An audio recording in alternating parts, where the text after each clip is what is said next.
for purposes of this course, I'm going to use the CAGED system for demonstrating the 5 major scale patterns on the fretboard. So by the end of the course, you'll be able to play all over the fretboard connecting all the patterns.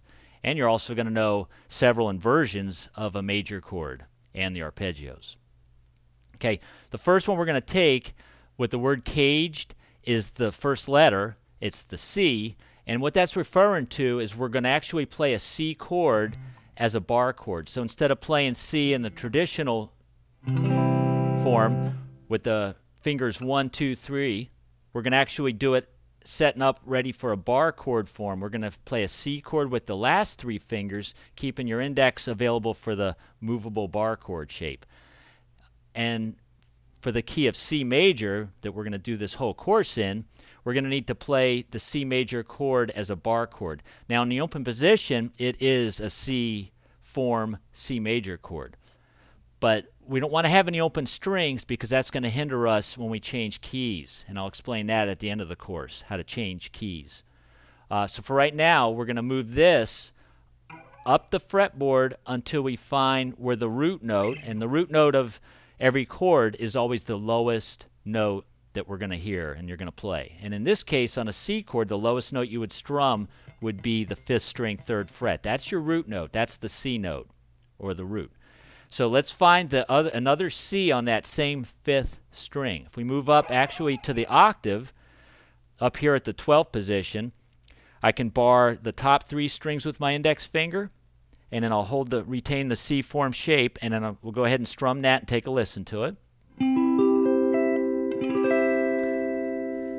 Might be a little bit of a challenge for most of you if you've never done a C form bar chord before. It's a great exercise, a great finger dexterity exercise, something to work on. And unless you're doing Under the Bridge from the Red Hot Chili Peppers, I haven't really seen that chord used too much. But it's still good to know, and we must know it for what we're going to learn here today.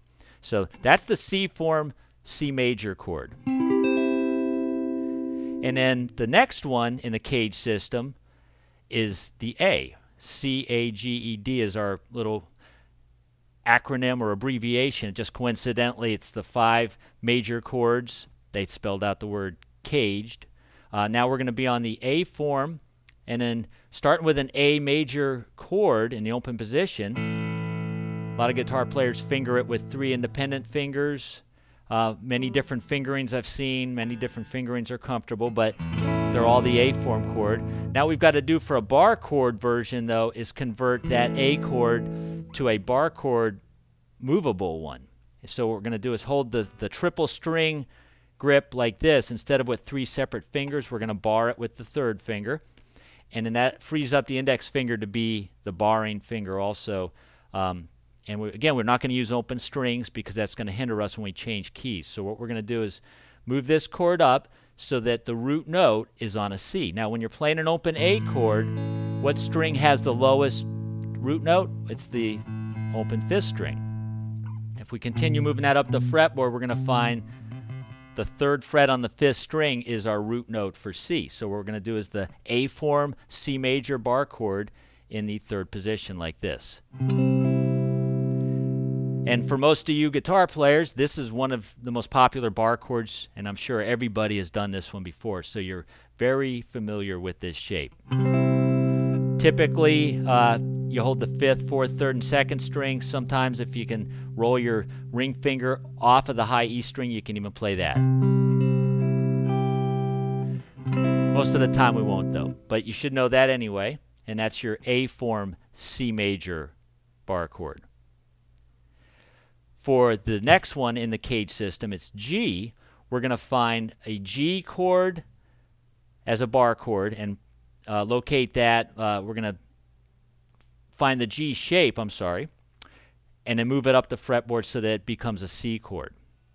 So when you're doing a G the traditional way, fingers 1, 2, and 3, it's like that. We're going to reallocate the fingers so we got 2, 3, and 4 fingers playing the chord. Your index is freed up to do the bar.